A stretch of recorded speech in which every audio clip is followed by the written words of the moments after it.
Hi, ಎಲ್ಲರಿಗೂ ನನ್ನ ಚಾನಲ್ಗೆ ಸ್ವಾಗತ.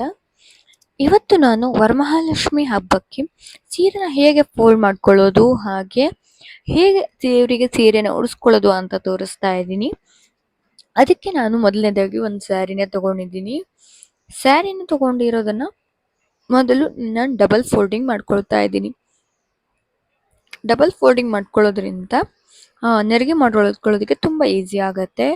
ಮತ್ತೆ ನಾ ಉಡಿಸೋ ರೀತಿ ಇದಕ್ಕೆ ತುಂಬಾ ಚೆನ್ನಾಗಿ ಮ್ಯಾಚ್ ಆಗುತ್ತೆ. ಹಾಗಾಗಿ ಇದಕ್ಕೆ ನಾನು ಫಸ್ಟ್ ಡಬಲ್ ಫೋಲ್ಡಿಂಗ್ ಮಾಡ್ಕೊಳ್ತಾ ಇದ್ದೀನಿ ಫುಲ್ ಸ್ಯಾರಿನ. ಈ ಥರ ಫುಲ್ ಸ್ಯಾರಿನ ಡಬಲ್ ಫೋಲ್ಡ್ ಮಾಡ್ಕೊಂಡಾದ ನಂತರ ನಾನು ಮೊದಲನೇದಾಗಿ ಸೆರಗನ್ನ ಮಾಡ್ಕೊಳ್ತೀನಿ. ಸ್ಟಾರ್ಟಿಂಗ್ನಲ್ಲಿ ಒಂದು ಸ್ವಲ್ಪ ನಾನು ನೆರಿಗೆನ ಮಾಡಿ ಸೈಡ್ಗೆ ಇಟ್ಕೊಂಡಿದ್ದೀನಿ, ಯಾಕೆಂದರೆ ಸ್ವಲ್ಪ ಸೆರಗು ಮಾಡ್ಕೊಳ್ಳೋದಕ್ಕೆ ಅಡ್ಜಸ್ಟ್ ಆಗುತ್ತೆ ಅಂತ ಹೇಳಿ ಒಂದು ಸ್ವಲ್ಪ ಪ್ಲೇಟ್ಸನ್ನು ಮಾಡಿ ಇಟ್ಕೊಂಡಿದ್ದೀನಿ ಸೈಡ್ಗೆ. ಅದನ್ನು ನೆಕ್ಸ್ಟ್ ಕ್ಲಿಯರ್ ಆಗಿ ಮಾಡೋದನ್ನು ನಿಮಗೆ ತೋರಿಸ್ತೀನಿ ಹೇಗೆ ಅಂತ ಹೇಳಿ. ಈ ಥರ ನಾನು ಸ್ವಲ್ಪ ಮಾಡಿ ಸೈಡಿಗೆ ಇಟ್ಕೊಂಡಿದ್ದೀನಿ.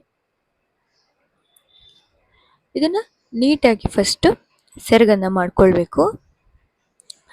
ಡಬಲ್ ಫೋಲ್ಡಿಂಗ್ ಇರೋದ್ರಿಂದ ಒಂದು 3 ನೆರಿಗೆ ಬರುತ್ತೆ ಅಷ್ಟೇ, 3ರಿಂದ 4 ನೆರಿಗೆ ಬರ್ಬೋದು ಅಷ್ಟೇನೆ, ಜಾಸ್ತಿ ನೆರಿಗೆಗಳು ಬರಲ್ಲ.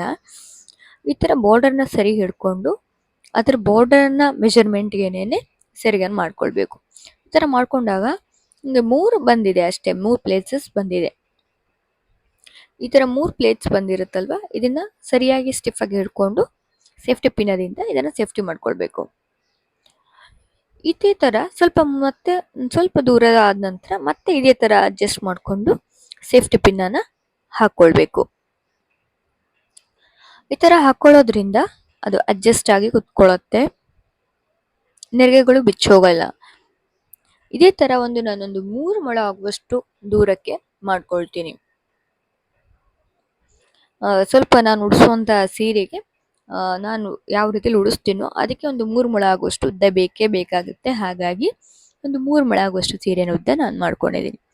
ಇದೇ ಥರ ನೋಡಿ ಒಂದು ಸ್ವಲ್ಪ ದೂರಕ್ಕೆ ನಾನು ಪಿನ್ನನ್ನು ಹಾಕಿ ಇದನ್ನು ಸೇಫ್ಟಿ ಮಾಡ್ಕೊಳ್ತಾ ಇದ್ದೀನಿ. ನಿಮಗೆ ಜಾಸ್ತಿ ಉದ್ದ ಬೇಕು ಅಂದರೆ ಜಾಸ್ತಿ ಉದ್ದನೂ ಮಾಡ್ಕೊಳ್ಬೋದು, ಅಥವಾ ಕಡಿಮೆ ಉದ್ದ ಬೇಕು ಅಂದರೆ ಕಡಿಮೆನೂ ಕೂಡ ಮಾಡ್ಕೊಳ್ಬೋದು. ಇದು ನಿಮ್ಗೆ ಇಷ್ಟ ಆಗಿದ್ರೆ ಹೇಗೆ ಅನ್ನಿಸ್ತು ಅಂತ ಹೇಳಿ ಕಮೆಂಟ್ ಕೂಡ ಮಾಡಿ, ಲೈಕ್ ಮಾಡಿ, ಶೇರ್ ಮಾಡಿ.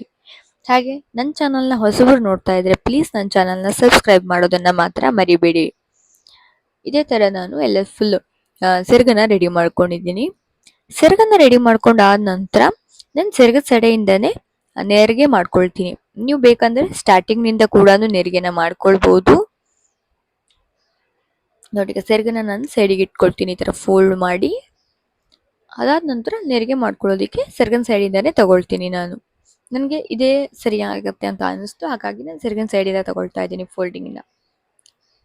ಸ್ವಲ್ಪ ಇದು ಸಿಲ್ಕಿಶ್ ಆಗಿರುವಂಥ ಸ್ಯಾರಿ ಆಗಿರೋದ್ರಿಂದ ಸ್ವಲ್ಪ ಫೋಲ್ಡ್ ಮಾಡ್ಕೊಳ್ಳೋದಕ್ಕೆ ಸ್ವಲ್ಪ ಕಷ್ಟ ಆಗುತ್ತೆ. ಹಾಗಾಗಿ ಒಂದೇ ಸಲ ಅಷ್ಟು ಫೋಲ್ಡಿಂಗ್ ಮಾಡ್ಕೊಳಕ್ಕಾಗಲ್ಲ, ಸ್ವಲ್ಪನೇ ಫೋಲ್ಡಿಂಗ್ನ ಮಾಡ್ಕೊಳ್ಬೇಕು. ಅದಕ್ಕೆ ನಾನು ಒಂದು 7-8 ನೆರಿಗೆ ಆಗಿದ್ದೇನೆ ಇದಕ್ಕೆ ಬಟ್ಟೆ ಕ್ಲಿಪ್ಸ್ ಹಾಕಿ ಸೇಫ್ಟಿ ಮಾಡ್ಕೊಳ್ತೀನಿ. ಇದೇ ಥರ ಸ್ವಲ್ಪ ನೆರಿಗೆ ಮಾಡಿಕೊಂಡು ಕ್ಲಿಪ್ಸನ್ನು ಹಾಕಿ ಸೇಫ್ಟಿ ಮಾಡ್ಕೊಳ್ಬೇಕು. ಆ ಥರ ಮಾಡೋದ್ರಿಂದ ನೆರಿಗೆಗಳು ಜಾರು ಹೋಗಲ್ಲ. ಈ ಥರ ಸ್ಯಾರಿಗೆ ಸ್ವಲ್ಪ ಫೋಲ್ಡಿಂಗ್ ಮಾಡೋದು ಕಷ್ಟ ಆಗುತ್ತೆ, ಬಟ್ ಆದರೆ ನೋಡೋದಕ್ಕೆ ತುಂಬ ಚೆನ್ನಾಗಿ ನಿಂತ್ಕೊಳ್ಳುತ್ತೆ ಸೀರೆ ಕೂಡ. ಸ್ವಲ್ಪ ಕಷ್ಟ ಆಗುತ್ತೆ ಫೋಲ್ಡಿಂಗ್ ಮಾಡೋ ಟೈಮ್ನಲ್ಲಿ, ಆದರೆ ಆಮೇಲೆ ಅಷ್ಟೇನು ಇದಾಗಲ್ಲ. ಇದೇ ಥರ ನೀಟಾಗಿ ಒಂದು 15ರಿಂದ 16 ಪ್ಲೇಟ್ಸ್ ಬರುತ್ತೆ. ಈ ಥರ ಮಾಡ್ಕೊಂಡು ನಿಮ್ಗೆ ಜಾಸ್ತಿ ಪ್ಲೇಟ್ಸ್ ಬೇಕು ಅಂದರೆ ಅದನ್ನು ಜಾಸ್ತಿ ಇಟ್ಕೊಳ್ಬೋದು, ಬಟ್ ನನಗೆ ಇಷ್ಟ ಸಾಕಾಗಿ ಇದೇ ಥರ ನಾನು ಫೋಲ್ಡಿಂಗ್ ಮಾಡಿ ಇದನ್ನು ಸೈಡಿಗೆ ಇಟ್ಕೊಳ್ತೀನಿ. ಇದಾದ ನಂತರ ನೆಕ್ಸ್ಟ್ ಸೀರೆ ನಾನು ಹೇಗೆ ಉಡಿಸ್ಕೊಳ್ಳೋದು ಅಂತ ತೋರಿಸ್ತೀನಿ ನಿಮಗೆ.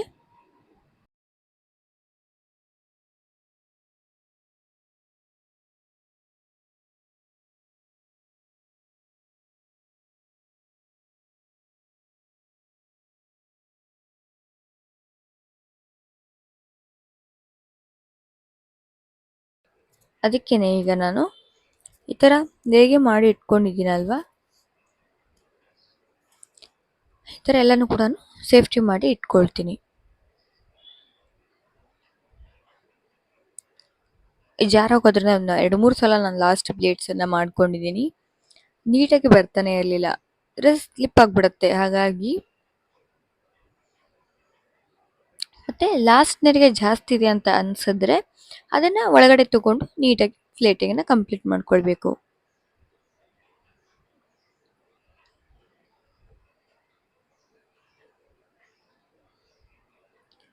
ಇದೇ ತರ ನಾನು ಮಾಡ್ಕೊಂಡಿದ್ದೀನಿ. ಈಗ ನೆಕ್ಸ್ಟ್ ಪ್ಲೇಟ್ಸ್ ಆದ ನಂತರ ಈ ತರ ಈಗ 2 ಕ್ಲಿಪ್ಸ್ ಅನ್ನು ಹಾಕಿ ನಾನು ಅಡ್ಜಸ್ಟ್ ಮಾಡ್ಕೊಂಡಿದ್ದೆ. ಆದ ನಂತರ ಸೈಡ್ ಅಲ್ಲಿ ಮಿಡಲ್ ಅಲ್ಲೂ ಕೂಡ ಈ ತರ ನೆರಿಗೆಗಳನ್ನ ಅಷ್ಟು ಹಿಡ್ಕೊಂಡು ಪ್ಲೇಟ್ಸ್ ಅನ್ನ ಅಡ್ಜಸ್ಟ್ ಮಾಡ್ಕೊಳ್ಬೇಕು. ಆ ಥರ ಮಾಡ್ಕೊಳ್ಳೋದ್ರಿಂದ ಸ್ಟಿಫ್ ಆಗಿ ಉಳಿಯುತ್ತೆ ಪ್ಲೇಟ್ಸು. ನೀವು ಬೇಕು ಅಂದ್ರೆ ಕೂಡ ಒನ್ ಟೈಮ್ ಐರನ್ ಕೂಡ ಮಾಡ್ಕೊಳ್ಬಹುದು, ನಿಮ್ಗೆ ನೆರಿಗೆ ನಿಂತ್ಕೊಳ್ತಾ ಇಲ್ಲ ಅಂತ ಹೇಳಿದ್ರೆ. ಬಟ್ ಈ ಸಾರಿ ಉಡ್ಸ್ಕೊಳ್ಳೋದಕ್ಕೆ ತುಂಬಾ ಚೆನ್ನಾಗಿ ನೆರಿಗೆಗಳು ನಿಂತ್ಕೊಳ್ಳುತ್ತೆ. ಸ್ಟಾರ್ಟಿಂಗ್ ನಲ್ಲಿ ಕಷ್ಟ ಅನ್ಸಿದ್ರು ಕೂಡ ಪ್ಲೇಟ್ಸ್ ಮಾಡೋದಕ್ಕೆ ನೆರಿಗೆಗಳು ತುಂಬಾ ಚೆನ್ನಾಗಿ ನಿಂತ್ಕೊಳ್ಳುತ್ತೆ. ಅದೇ ತರ ಈ ತರ ನೋಡಿ ಸ್ಟಿಫ್ ಆಗಿ ಹಾಕಿಟ್ಕೊಂಡಿದೀನಿ. ಈಗ ಎಲ್ಲಾನು ಕೂಡ ಸೈಡಿಗೆ ಇಟ್ಕೊಳ್ತೀನಿ. ಸೀರೆ ಉಡ್ಸ್ಕೊಳ್ಳೋದಕ್ಕೆ ಎಲ್ಲಾನು ಫೋಲ್ಡ್ ಮಾಡಿ ಸೈಡಿಗೆ ಇಟ್ಕೊಳ್ತಾ ಇದ್ದೀನಿ ನಾನು. ಈಗ ಸೆರಗು ಮತ್ತು ನೆರಿಗೆ ಎರಡು ಕೂಡ ರೆಡಿ ಆಗಿದೆ.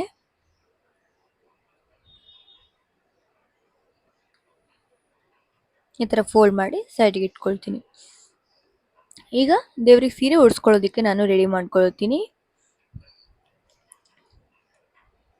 ಅದಕ್ಕೆ ನಾನು ಒಂದು ಟೇಬಲ್ ಇಟ್ಕೊಂಡಿದ್ದೀನಿ. ಟೇಬಲ್ ಮೇಲ್ಗಡೆ ಒಂದು ಮಣೆ ಹಾಕೊಂಡು ಒಂದು ಸ್ವಲ್ಪ ಅಕ್ಕಿ ಹಾಕೊಂಡು ಒಂದು ತಾಮ್ರದ ಬಿಂದಿಗೆ ಇಟ್ಕೊಂಡಿದ್ದೀನಿ. ತಾಮ್ರ ಬಿಂದಿಗೆ ಒಳಗಡೆ ನಿಮ್ಗೆ ಸೀರೆಗೆ ಎಷ್ಟು ಬೇಕೋ ಅಷ್ಟು ಹಾಕಿ ಅಡ್ಜಸ್ಟ್ ಮಾಡ್ಕೊಳ್ಬೇಕು. ಸೆರಗನ್ನ ನಾವು ಹಿಂದೆಗಡೆ ಹಾಕೊಳ್ಬೇಕು.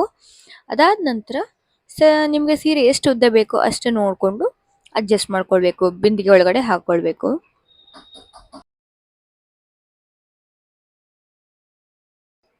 ಈ ತರ ಎಲ್ಲ ಪ್ಲೇಟ್ಸ್ ಅನ್ನು ಕೂಡ ನಾನು ಅಡ್ಜಸ್ಟ್ ಮಾಡ್ಕೊಳ್ತಾ ಇದ್ದೀನಿ.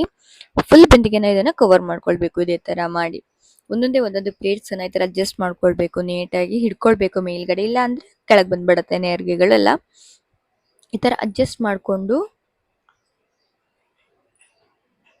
ಇಷ್ಟು ಫುಲ್ ನೆರಿಗೆಗಳನ್ನ ಅಡ್ಜಸ್ಟ್ ಮಾಡ್ಕೊಂಡಾದ ನಂತರ ನಾನು ಇದ್ರ ಬಾಯಿಗೆ ಒಂದು ತಾಮ್ರ ಪ್ಲೇಟ್ ನಲ್ಲಿ ಒಂದು ಸ್ವಲ್ಪ ಅಕ್ಕಿನ ಹಾಕಿದನ್ನ ಕವರ್ ಮಾಡ್ಕೊಳ್ತೀನಿ.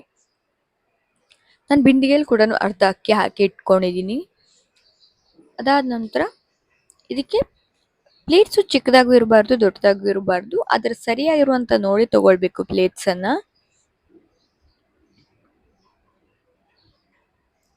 ಈ ತರ ಇದನ್ನ ಕವರ್ ಮಾಡಿ ಇಟ್ಕೊಳ್ತೀನಿ. ಇದಕ್ಕೆ ನೋಡಿ ಎಷ್ಟು ನೀಟಾಗಿ ಒಳಗಡೆ ಕುತ್ಕೊಂಡಿದೆ. ಇದು ಇಷ್ಟೇ ಇದ್ರೆ ಸಾಕು, ಇದಕ್ಕಿಂತ ದೊಡ್ಡ ಇರಬಾರ್ದು. ಅದಾದ ನಂತರ ನಾನು ಒಂದು ತಂಬಿಗೆಗೆ ಕೋಲನ್ನ ಕಟ್ಟಿ ಇಟ್ಕೊಂಡಿದ್ದೀನಿ. ನೀವು ಬೇಕು ಅಂತ ಹೇಳಿದ್ರೆ ಬಿಂದಿಗೆನೆ, ಚಿಕ್ಕದಾಗಿರುವಂತ ಬಿಂದಿಗೆನೂ ಕೂಡ ಇಟ್ಕೊಳ್ಬಹುದು, ಅಥವಾ ತಾಮ್ರ ತಂಬಿಗೆನೆ ಕೂಡ ಇಟ್ಕೊಳ್ಬಹುದು. ಈ ತರ ನಾನು ಸೆರಗನ್ನ ಹಿಂದೆಗಡೆಯಿಂದ ತಗೊಂಡು ಮುಂದೆಗಡೆ ಹಾಕೊಳ್ತಾ ಇದ್ದೀನಿ. ಮುಂದೆಗಡೆ ಹಾಕೊಂಡು ಮತ್ತೆ ಹಿಂದೆಗಡೆಯಿಂದ ನಾನು ಮುಂದೆಗಡೆ ತಗೊಳ್ತೀನಿ. ನೆಕ್ಸ್ಟ್ ಸೈಡ್ ಇಂದ ಈ ತರ ತಗೊಂಡು ನೋಡಿ ಈ ತರ ಮುಂದೆಗಡೆ ಕ್ರಾಸ್ ನಲ್ಲಿ ಹಾಕೊಳ್ತೀನಿ. ಇದು ತುಂಬಾ ಈಸಿ ಆಗಿರುತ್ತೆ, ಬಟ್ ಸ್ವಲ್ಪ ನಿಧಾನವಾಗಿ ಮಾಡ್ಕೊಳ್ಬೇಕು. ತಂಬಿಗೆ ಇಟ್ಕೊಳ್ಳೋದ್ರಿಂದ, ಬಿಂದಿಗೆ ಇಟ್ಕೊಳ್ಳೋದ್ರಿಂದ ಆಗತ್ತೆ. ಇದಕ್ಕೆ ತಂಬಿಗೆಗೆ ನಾನು ನೀರನ್ನ ಹಾಕೊಂಡಿದ್ದೀನಿ.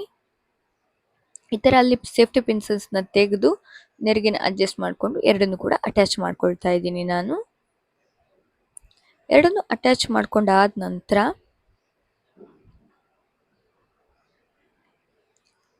ಈ ತರ ಮಾಡಿ ನೀಟಾಗಿ ಮಾಡ್ಕೊಳ್ಬೇಕು. ನೀವು ಕೋಲ್ ಕಾಣಿಸುತ್ತೆ ಅಂದ್ರೆ ಇದಕ್ಕೆ ಬ್ಲೌಸ್ ಪೀಸ್ ಅನ್ನು ಬೇಕಾದ್ರೂ ಸುತ್ಕೊಳ್ಬಹುದು. ಇದೇ ತರ ಮಾಡ್ಕೊಂಡಿದ್ದೀನಿ. ಈಗ ನಾನು ಫಸ್ಟ್ ಸೊಂಟದ ಪಟ್ಟಿ ಹಾಕೋ ಮೊದಲು ಒಂದು ದಾರದಿಂದ ಸೇಫ್ಟಿ ಮಾಡ್ಕೊಳ್ತಾ ಇದ್ದೀನಿ. ಈ ತರ ಕಟ್ಟಿ, ನೀವು ಬೇಕಾದ್ರೆ ಡೈರೆಕ್ಟ್ ಸೊಂಟದ ಪಟ್ಟಿನ ಕೂಡ ಹಾಕೊಳ್ಬಹುದು. ಆದ್ರೆ ನಾನು ಸ್ವಲ್ಪ ದಾರದಿಂದ ಕಟ್ಟಿ ಇದನ್ನ ಅಡ್ಜಸ್ಟ್ ಮಾಡ್ಕೊಳ್ತಾ ಇದ್ದೀನಿ. ಕಟ್ಟಿ ಆದ ನಂತರ ಸೊಂಟದ ಪಟ್ಟಿ ಹಾಕೊಳ್ತೀನಿ. ಹಾಗೇನೆ ಕುತ್ತಿಗೆಗೆ ಹಾರಗಳನ್ನೆಲ್ಲ ಹಾಕೋ ಕೂಡ ಇದನ್ನ ಡೆಕೋರೇಷನ್ ನೀವು ಯಾವ ತರ ಬೇಕೋ ಆ ತರ ಡೆಕೋರೇಷನ್ ಮಾಡ್ಕೊಳ್ಬಹುದು. ಆದ ನಂತರ ನಾನು ಸೊಂಟದ ಪಟ್ಟಿನ ಕಟ್ಕೊಳ್ತಾ ಇದ್ದೀನಿ ಇದೇ ತರ.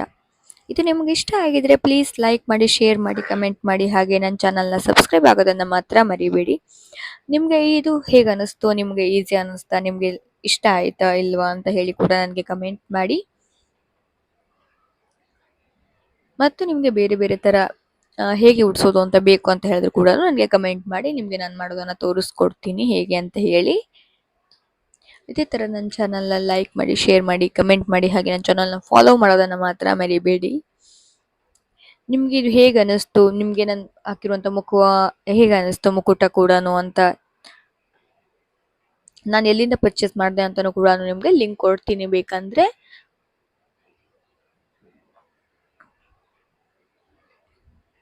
ಇದೇ ತರ ನಾನು ಅಲಂಕಾರ ಎಲ್ಲ ಮಾಡ್ಕೊಂಡು ಕೂಡ ಇದನ್ನ ರೆಡಿ ಮಾಡ್ಕೊಳ್ತಾ ಇದ್ದೀನಿ.